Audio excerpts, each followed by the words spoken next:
All right. How's it going? Cast. Lead, right? This is lead? All right. You guys doing all right today? All right, I'm going to walk you through a presentation, and I hope, and my prayer is that it won't bore you to sleep. So I've done everything I can to make sure that you don't fall asleep. And in order to do that, get my TV to work first, is I put it in a story form. So hopefully it'll be a little bit more entertaining. So my name's Lorenzo Gomez, and I'm a local San Antonio guy. I grew up, I accidentally got into the tech scene when I was real young, when I was 20 years old. And this presentation, if it works, we'll go into that.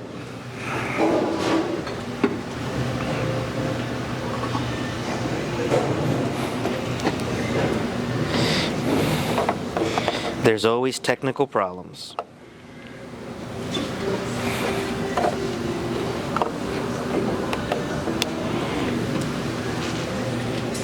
Took it.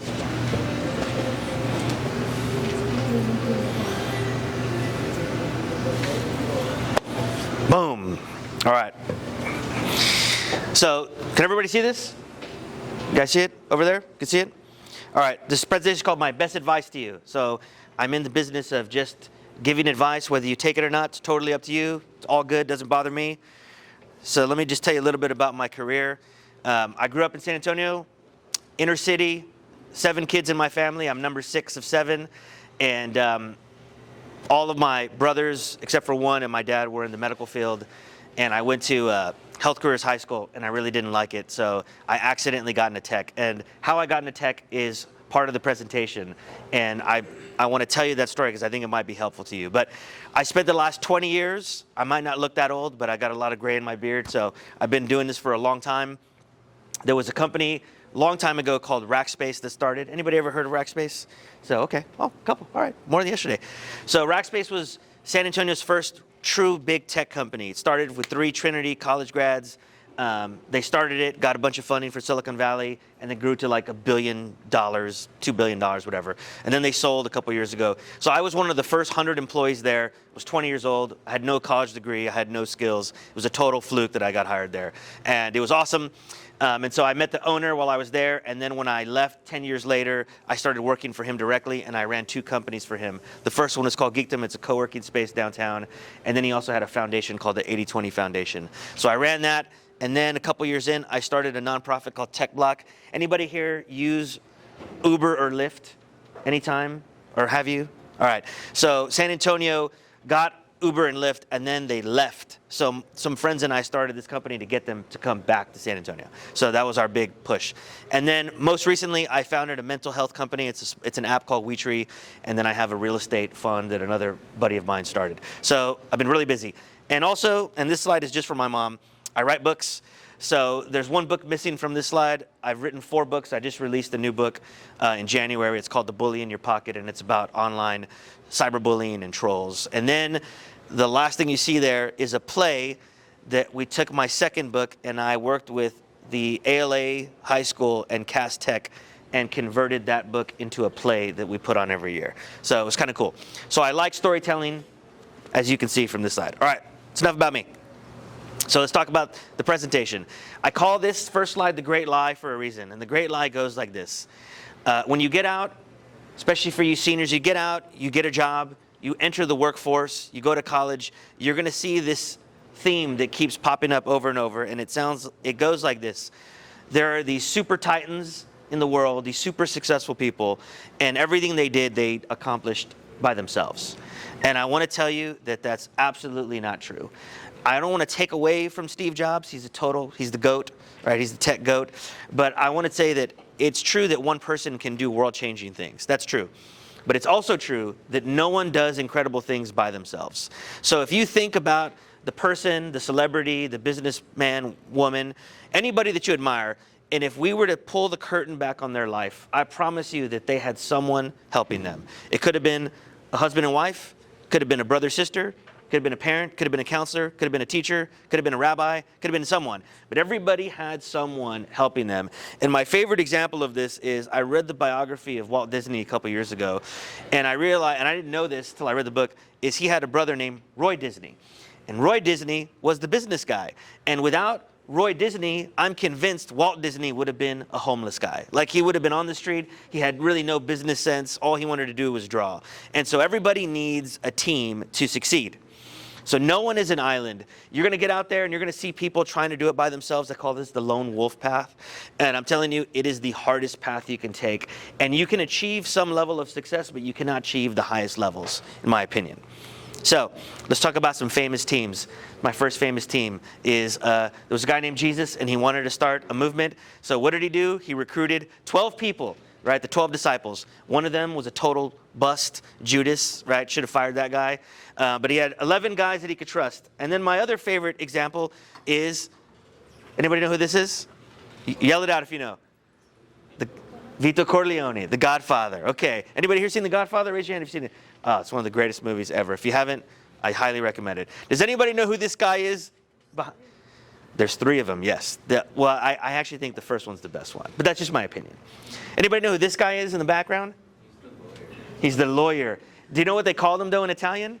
He was the consigliere, the counselor. So he was the guy who gave the Don counsel and advice. And so when I was putting this presentation together, I thought, when the mafia and Jesus have something in common, there's got to be something there. It's got to be something worth paying attention. And so everybody needs a counselor. Okay? So if you forget everything I tell you today, I want you to remember this one thing. And that's this idea that everybody needs what I call a personal board of directors. And if you're like me, when I first heard this term when I was 20, I had no idea what that term meant. And I didn't have Google back then, so I really couldn't Google it. So I'm going to tell you a story of how I came across that term. When I started working in Rackspace, I was 20. I was super insecure. I didn't really know a lot about tech, but I loved the vibe of the company. It was super cool. And I loved how they treated us. And what they would do is every month, the leaders of the company, this guy on the right was our CEO, Lanham, who's a Harvard MBA. And the guy on the left is Graham Weston, and his family is like super like legend entrepreneurs going back to England. And anyways, super cool. Really nice guy. So he was the majority owner of the company. So they would get the whole company in a room like this. And every month they would do what's called the open book. They would open the books of the company, the financial books. They would walk us through all of the strategy they were doing. They would show us what we were spending money on. I remember seeing a slide that showed that we spent $20,000 a month on parking downtown, because that's where we were. And I was like, that's crazy. And then I remember another slide that showed the total commissions that the sales guys made. And I'm here to tell you, if no one's ever told you, salespeople are the highest paid people in the world. So if you're good at sales, you will just clean up shop. I didn't know that. So I'm there, I'm in the back row, because that's where I always sit. And I thought, I can't believe they're trusting me with this information. Like, this is really cool. And so I fell in love with the company. I was like, any company that's willing to show me all this stuff, I'm going to give my allegiance to. And so I was bought in. I was there for 9.5 years. And it was cool. In this one open book meeting, they were walking us through the information as they normally did.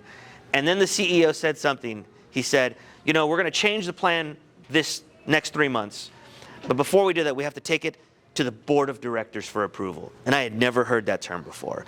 And I feel like when he said it, he got very solemn. He got very respectful.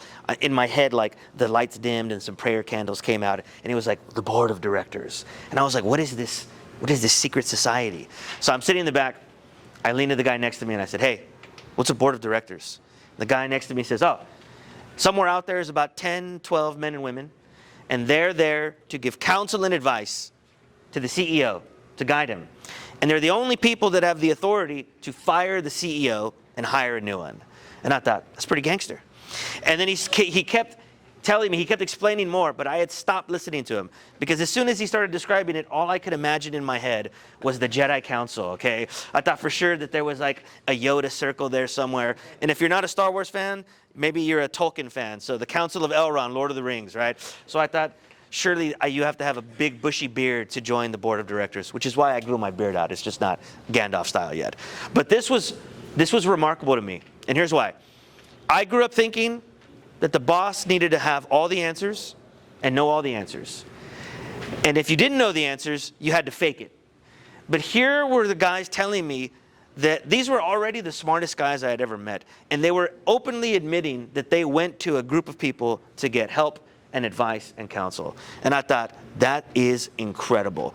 And this one idea changed how I lived my career. So I want to tell you how in my career I accidentally assembled my personal board of directors, because I did it by accident. And I want to give it to you as a gift because I want you to do it intentionally starting today. Because if you do it intentionally, you will achieve way more. And you'll achieve it faster than anyone else around you. Any of your peers, you will outpace them if you do this one thing.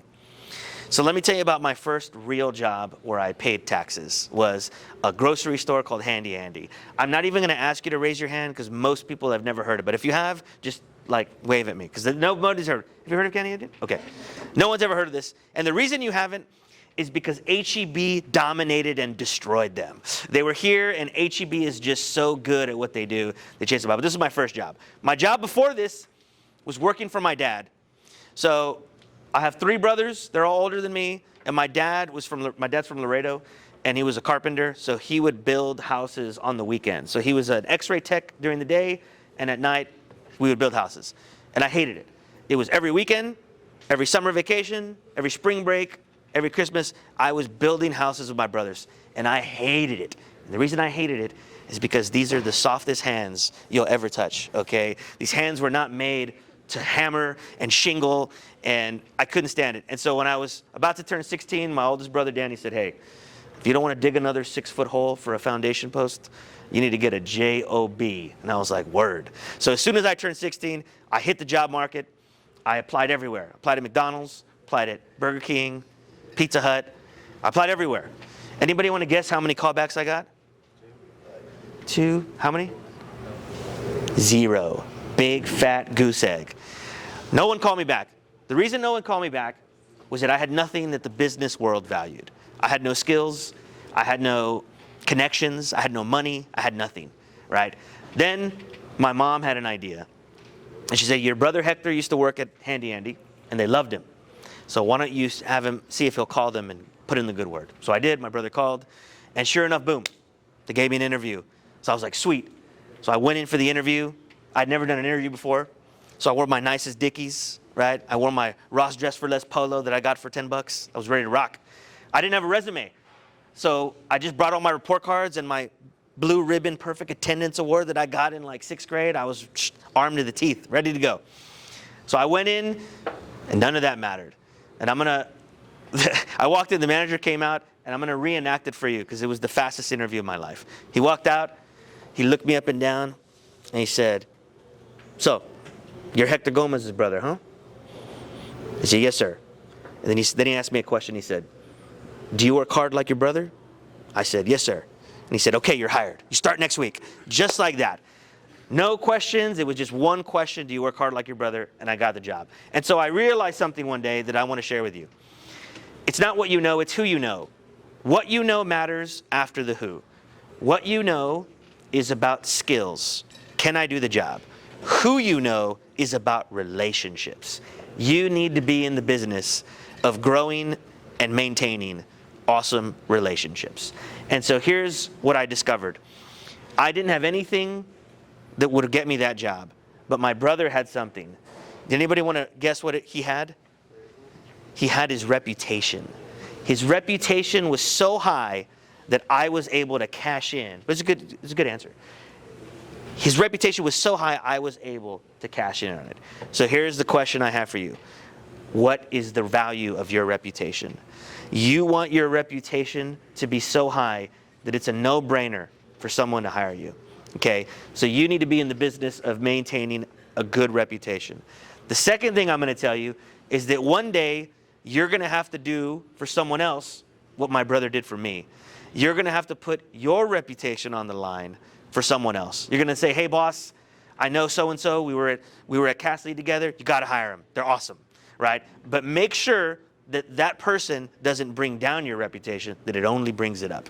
So this was a big epiphany for me. So I'm working at Handy Andy, but I really didn't want to be there. And the reason I didn't want to be there is because I thought they were the losers. There's only one winning team in the grocery store world, and that is H-E-B. H-E-B is like the Nordstrom of the H-E-B world, okay? There's no one better. And I was like, I don't want to work for the losers. I want to work for the winning team. The winning team is H-E-B. But I wanted to work there so bad, and I couldn't get in. All my brothers and sisters, except for one, worked at this H-E-B. It's called H-E-B number 5. It's on Fredericksburg and Hildebrand. It's near downtown. So I wanted to work there bad. My sister finally said, hey, there's a job fair. H-E-B's having it. I went. I got applied. Boom. Got the job. Started as a bagger. And I don't want to brag, guys, but I was a good bagger. I was fast. And then I got promoted to cashier. And again, I don't want to brag, but I was a fast checker. I mean, I was in there, and I still remember that the produce code for bananas is 4011. But if they're Chiquita bananas, it's 4237.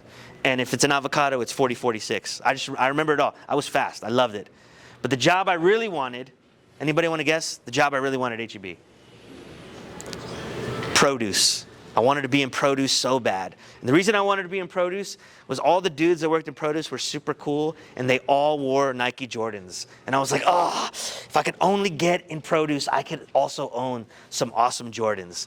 And so sure enough, I got in, and boom. I don't have Jordans. I have New Balance, but you know, they're just as good. So I finally got the promotion. I'm working in produce. I thought life couldn't get any better than that. And then one day I got a call from my best friend. His name is Dax Moreno. And I met Dax when I was 15 years old, riding the bus to Health Careers High School. And we became instant BFFs. And I was like, this dude is awesome. And what I loved about Dax was he was way smarter than me, but he wouldn't make fun of me for it. He was smart, and we all liked the same things. So we graduated high school. We were both working at 2 separate H-E-Bs, and then he called me one day. And he said, hey, I left H-E-B. I'm working at this computer store. You've never heard of it, but it's awesome. I'm having so much fun. I'm the youngest guy there. I'm doing sales. I'm killing it. I'm making a bunch of money. And my boss just asked me a question. Anybody want to guess what the question was? Do you have any friends that work hard like you? And he said, yeah, I have one friend. His name's Lorenzo. And he said, I want you to come quit produce, and I want you to come work at this computer store. Anybody want to guess what I told him? I was like, that's crazy, bro. That's the stupidest thing I've ever heard. I was like, there's no future in computers. I was like, you know how fresh the cilantro is this season, bro? I'm not just going to walk away from that. That's crazy talk. And he was like, don't be an idiot. So I hung up the phone, and my best friend did, because he's on my board of directors. I just didn't know it at the time. He did what a good best friend should do. He called me every day. Every day. Lorenzo, call on line 2. Pick it up. He's like, hey, don't be an idiot. Come work at this computer place. And so then he said, hey, how much do you make? And I was like, $8.25, bro. Produce. I'm killing it. He was like, well, it's $8.75 if you come work here. And I was like, Jigga, what? Wait, you should have started with that pitch. So I was like, all right, I'm in. 50 cents, I'm all over it. So I quit my job in produce, and I went to go work at a place called Gateway. Anybody remember Gateway? Did you be too young for Gateway? Okay, all right, you had a Gateway computer. So Gateway was trying to win the war on computers, and they were competing against Dell. Shocker, guess who won? Dell won. That's why you don't remember Gateway. So they had a storeroom here in San Antonio, and I worked at it. So I went there. I'm 18, 19 years old. I'm working there, and I was the lowest guy on the totem pole, right? I was there, but I was learning about computers. I thought it was super cool. Dax was a sales guy, so I got to work with my best friend. It was awesome, right? And then one day, one of the sales guys came up to me and he said, hey, Lorenzo, it's time for you to learn about computers. And I was like, cool, I don't know anything about computers. So he took the computer, he put it on the desk, and he took it apart right in front of me. And he said, hey, you see this thing right here? That's a processor. It's like the engine in your car. See that? That's the hard drive. That's like your closet. It's where you store everything. He said, see this? This is your memory. I don't remember what he said for memory. And then he said, do you have an email address? And I said, what's an email address? And he was like, oh, God, this guy. So he helped me register my lgomez123@hotmail.com. Now, before you judge me, there's one more email address that's worse than that. Anybody want to guess what that is? Yahoo. Yahoo, that's a close call, but that's not it, but it's good. AOL. Who said AOL? Yes, AOL. So if it was AOL, you could judge me. But that was I still have my Hotmail. So I registered it. I was like, I have my email. I know what a hard drive is. God, I'm such a hacker right now. I'm so smart, right? So I knew about the internet. Let's go. I'm working at Gateway. I'm loving life. And one of the sales guys that I met there, he was from Iowa. He had left, and he had just gone to work for a tech company. I didn't I didn't know about. And he called me. And he said, hey, I'm working at this tech company. It's super awesome. And they just asked me a question. Anybody want to guess what the question was? Do you have any friends that work hard like you? And he said, I want you to come quit Gateway and come work at this crazy startup. Anybody want to guess what I told him?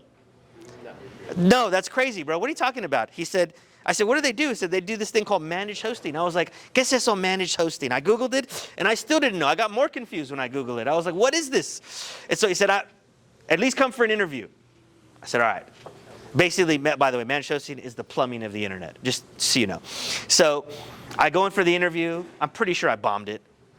But my friend was so well regarded that he said to the hiring manager, you're going to hire my friend Lorenzo. I don't care how he did.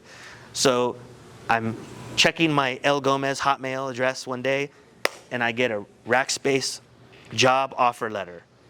Anybody want to guess how much it was? It was $20,000 salary. And I was like, oh my gosh, I'm so loaded. I'm so rich right now. I couldn't believe it. I was like, this is next level. And so I pulled up my job offer, and then all my insecurities came out. I almost declined the job offer. Anybody want to guess why? I was scared. Let me tell you why I was scared. I really didn't know what they did. And I had this nightmare. And the nightmare went like this. I'm going to get this job offer. I'm going to go into work one day. They're going to hear me on the phone. And they're going to say, this guy has no idea what he's doing. Who let this guy in? And they're going to get security to walk me out the building. And I'm going to be embarrassed. And so I almost declined it. But luckily for me, I had another person on my personal board of directors, who's my oldest brother, Danny. My oldest brother, Danny, is one of my closest friends. He loves me, even though in this picture it looks like he's trying to stab me in the brain with a pencil. So I called my brother Danny and I told him, and he said, hey, chill out, dude. Before you turn this down, let's ask some questions. He said, do you think there's someone there that could teach you, like, what's going on? I was like, yeah, everyone in that building knows more than me. He goes, okay, you think that there's some stuff you can learn maybe to use later? I was like, yeah, sure. And he said, I think you should give it a shot. He goes, what's the worst that can happen? Worst that can happen is they fire you. He goes, but if they fire you, you can go back to Gateway and HEB where they loved you. He goes, but you got to give it a shot. So I gave it a shot. I accepted the job offer, and I'm here to tell you that one decision changed my whole life. One decision, one counselor changed my whole life. And I'll tell you why. So I'm working at Rackspace. I'm 20. I'm learning about the internet. It was super cool. And then one day my boss came up to me. She was this awesome woman from Colorado. Her name was Anna.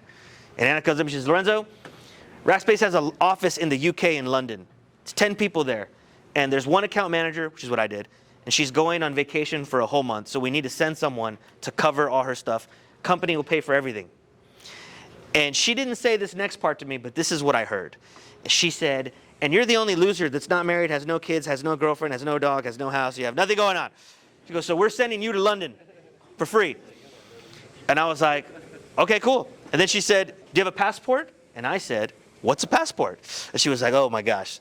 So my boss took me, drove me to a FedEx, and helped me fill out the form to get my passport. I'd only been on one other plane before then. And so I got my passport, but I was terrified because London has the busiest airport in the whole world. It's called London Heathrow. 1 million people go through that airport every single day. And I was terrified. And I found out they were sending another guy from the company, and I made them switch my flight so I could like grab onto his leg while he was walking through the airport, make sure I didn't get lost. So I go to London. I'm there for a month, and it was awesome. I'm sitting right next to the guy who's the CEO of the office. It was a guy named Dominique, super cool. And at the end of my month, he said, hey, we dig your vibe. We want you to come work here full time. We'll get you a 5-year work permit. I want you to come work here. Anybody want to guess what I said? No way. That's the craziest thing. What are you talking about? That's the dumbest idea ever. I'm not moving to the UK. My mom will never talk to me again. And he said, okay. And so I flew back to the US. And then every 3 months, he would fly to the US to go do his meetings with the executives. And before he would leave, he would swing by my desk. And he would say, hey, Lorenzo, I just want to tell you, the offer still stands. We'd love to have you in the UK. And every 3 months, I'd go, oh, no, thank you. So I'd keep working. But one day, he came by, and I was sitting next to my cubicle mate. Her name is Jake Gracia.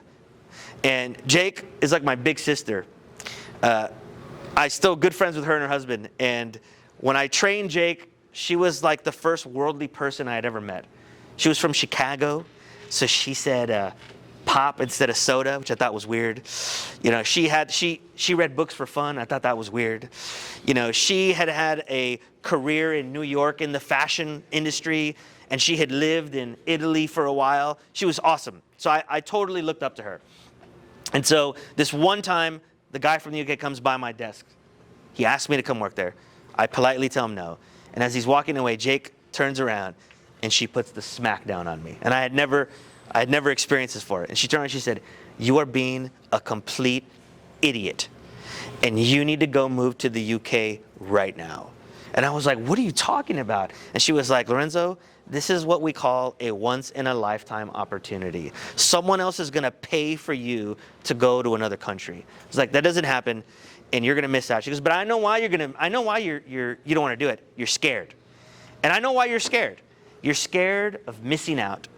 But I'm here to tell you that you're going to go to the UK, and you're going to come back home, and all your friends are going to be doing the same thing, talking about the same stuff, going to the same bars. You're going to miss anything. And somehow that clicked, and that made sense to me. And I said, "You know what? I'm going to go to the UK." So I went home. I told my mom, I said, "Mom, I'm moving to the UK." And she was mad. She didn't talk to me for 2 weeks. So I said, "I got to do it, Mom." So I moved to the UK. While I was there, I met all kinds of awesome people. I met this Norwegian guy who was like became my new best friend. And I wanted to do everything that Ernest Hemingway did. I'm a big Ernest Hemingway fan. So Ernest Hemingway went. He did a story about Mount Kilimanjaro. It's the tallest mountain in Africa. So I was like, I'm going to go climb Mount Kilimanjaro. So I did that. My mom was really mad at me. And then I was like, he had a book about running with the bulls in Spain. I went to go run with the bulls in Spain. My mom didn't talk to me for a month. I didn't tell her, and she still found out. And so I got to travel the world because one person gave me what I call the hard truths. So my question to you is, who is your Jake? Everybody needs someone to speak the hard truths to you. And the reason you need that is because sometimes you get so focused on the thing in front of you that you can't see long term. And the thing about the hard truths is that the people that you need to give them to you are the people that you can trust emotionally. See, she wasn't trying to make fun of me. She wasn't trying to murder my self-esteem. She genuinely wanted me to go to the next level. And those are the people that you need to recruit on your personal board. The people that can tell you truths that you don't want to hear, but because you know they love you and they have your best interest in mind, you will at least hear them out. And that's what everybody lives. And so I got to travel the world because of one person that was willing to push back on me and fight me. So all you got to do is start with one. You don't need a whole Jedi Council. You don't need 10 people.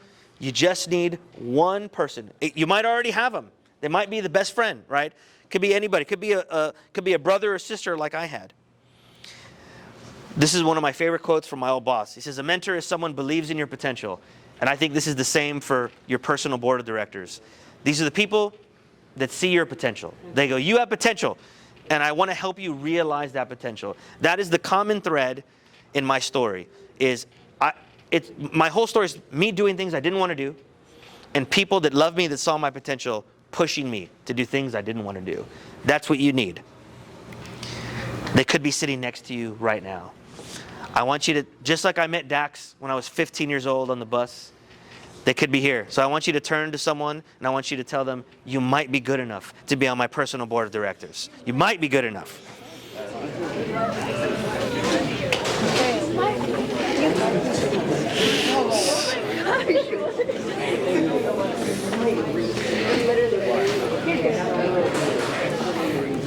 All right, I don't want to start any fights. Okay, so